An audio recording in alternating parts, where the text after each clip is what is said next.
Hello student, नमस्कार। आज आपके लिए लेकर आए हैं माध्यमिक शिक्षा मंडल द्वारा जारी किया गया आपके लिए असाइनमेंट तीसरा, जो कि ये नवंबर माह का है। तो आपको इस जो असाइनमेंट है इसका प्रश्न का उत्तर लेकर आपको अपने स्कूल में जमा करना है, तो इससे आपको सहायता मिल सके, इस उद्देश्य से हमने आपके लिए वीडियो बनाए हैं। तो जो प्रश्न है प्रश्न का उत्तर आपको समझाने का प्रयास कर रहे हैं। तो चलिए बिना देर किए यह वीडियो आप शुरू करते हैं। तो आपके सामने है 10वीं क्लास का हिंदी विषय का यह प्रश्न। आपके पास प्रश्न है, सूनापन दूर करने के लिए कवि सतीश जायसवाल कौन कौन से उपाय करते हैं। यह आपका जो प्रश्न 3 नंबर का है, इसका शब्द सीमा है 50 से 75। तो आपको लिखते समय शब्द सीमा का विशेष ध्यान देना है, और जो शब्द सीमा कहा गया है माध्यमिक शिक्षा मंडल द्वारा उसके अनुसार ही आपको लिखना है।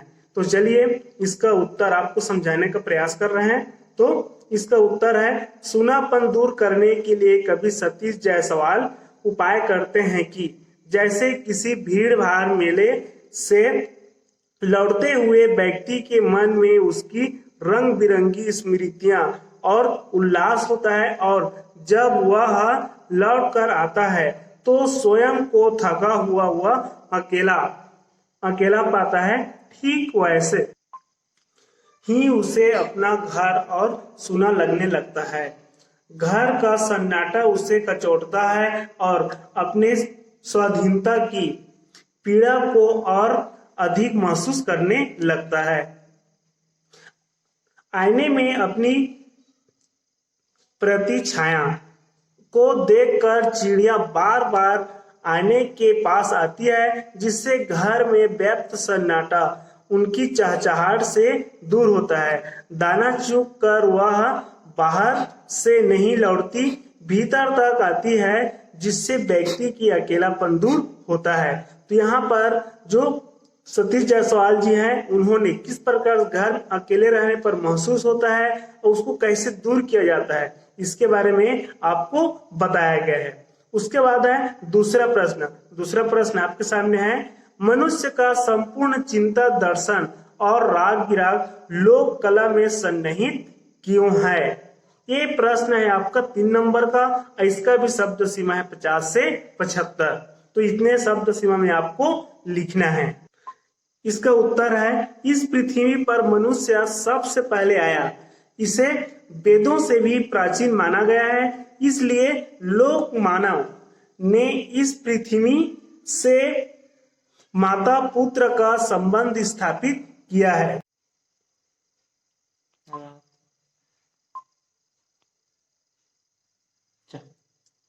प्रगाढ़ता वह मनुष्य के बीच सदा विद्यमान रही, यहीं से उन लोक रचनाओं का स्रोत फूटा जो जीवन से लोकगीत, लोक गाथा, लोक नाट्य और लोक संस्कृति के रूप में अविरल प्रभावित हो रहा है।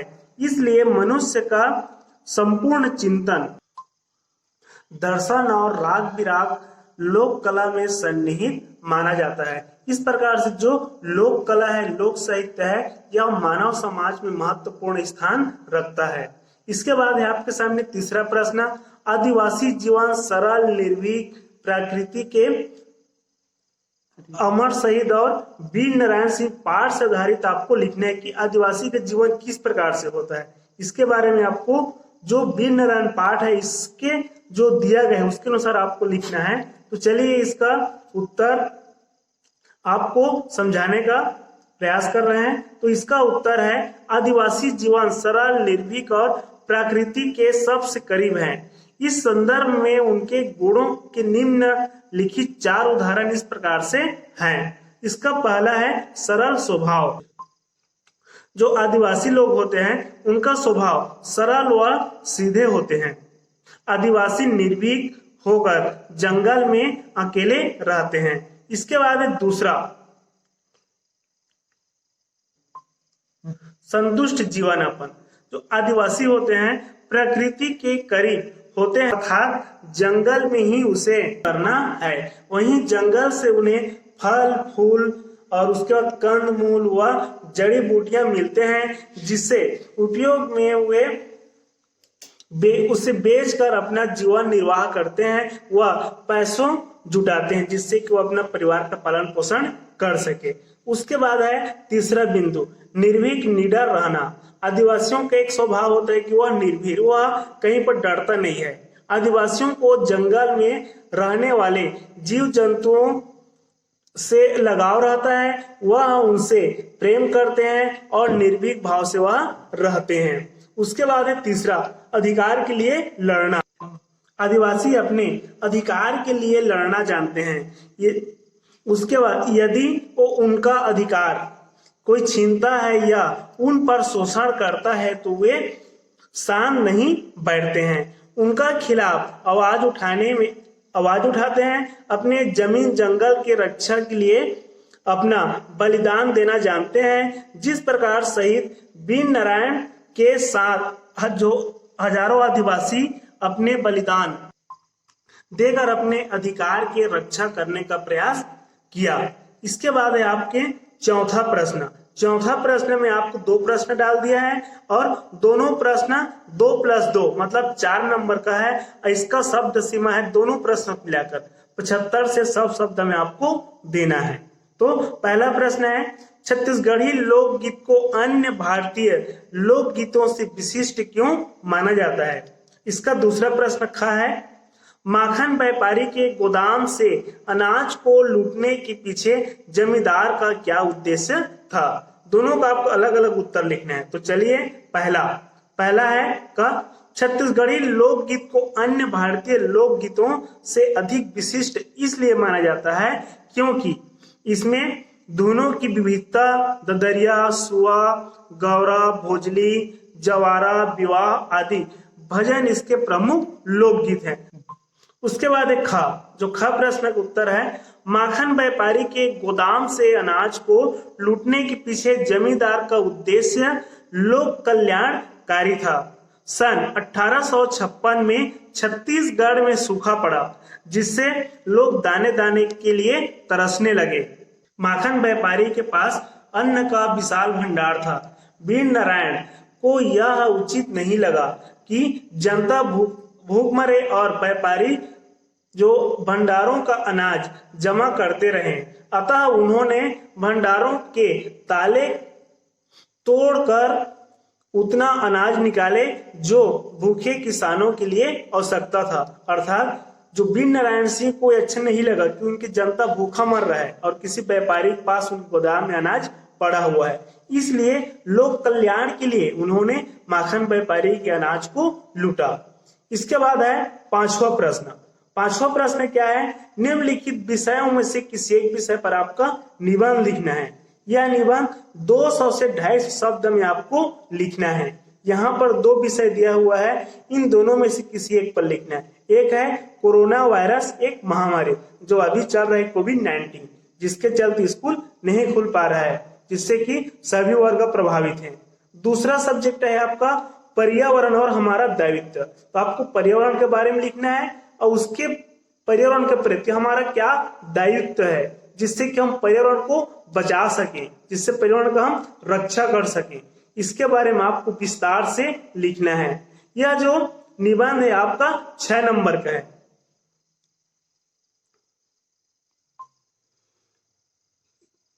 यह जो निबंध है इसको पॉइंट वार आपको मैं पहले बता रहा हूं। इसका पहला पॉइंट, इसका प्रस्तावना लिखने हमें, इसका प्रस्तावना किस प्रकार से रहेगा। उसके बाद है वायु प्रदूषण, उसके बाद आपको वायु प्रदूषण के बारे में विस्तार से लिखना है। फिर बढ़ते उद्योग और पर्यावरण, दिनों दिन औद्योगिकरण हो रहा है, बहुत जगह जगह उद्योग कारखाना लग रहा है, इसका पर्यावरण पर क्या प्रभाव पड़ रहा है, इसके बारे में आपको विस्तार से लिखना है। इसके बाद पर्यावरण की रक्षा हमारा संकल्प होना चाहिए कि हम पर्यावरण को कैसे बचाएं। यदि हम पर्यावरण को बचाएंगे तभी मानव के साथ साथ जो सभी जीव जंतु है वो बच सकेंगे। यदि पर्यावरण प्रदूषित होंगे तो किसी भी जीव जंतु का अस्तित्व नहीं रह पाएगा। उसके बाद है 5वां बिंदु, सस्य श्यामला धरती हम। इसका मतलब है कि हम धरती की हरियाली को किस प्रकार से बनाए रखें जिससे कि पर्यावरण शुद्ध रह सके। उसके बाद है छठवां, पर्यावरण के प्रति हमारा दायित्व, या जो पर्यावरण है उसके प्रति हमारा क्या दायित्व होना चाहिए, पूरे मानव समाज से क्या दायित्व होना चाहिए, उसको क्या कदम उठाना चाहिए जिससे कि पर्यावरण बच सके। इस प्रकार से पहला पॉइंट प्रस्तावना, जिसको आपको पढ़कर समझना है और अपने तरफ से और जोड़कर इसको आप लिख सकते हैं। उसके बाद दूसरा, वायु प्रदूषण, किस प्रकार से आज वर्तमान में वायु इतना प्रदूषित हो रहा है, जिससे कि इस प्रदूषण का क्या परिणाम होगा। उसके बाद इस प्रदूषण को हम कैसे रोक सकते हैं, प्रदूषण को कैसे हम कम कर सकते हैं, इन सब के बारे में आपको विस्तार से लिखना है। बढ़ता उद्योग और पर्यावरण, कि दिनों दिन जो उद्योग कारखाना लग रहा है उससे पर्यावरण पर क्या प्रभाव पड़ रहा है, इसके बारे में आपको लिखना है। उसके बाद है पर्यावरण की रक्षा हमारा संकल्प, पर्यावरण सस्य श्यामला धरती हम, आपका जो नेक्स्ट बिंदु है सस्य श्यामला, इसका मतलब है कि हम धरती की हरियाली किस प्रकार से बनाए रखें। इसके बाद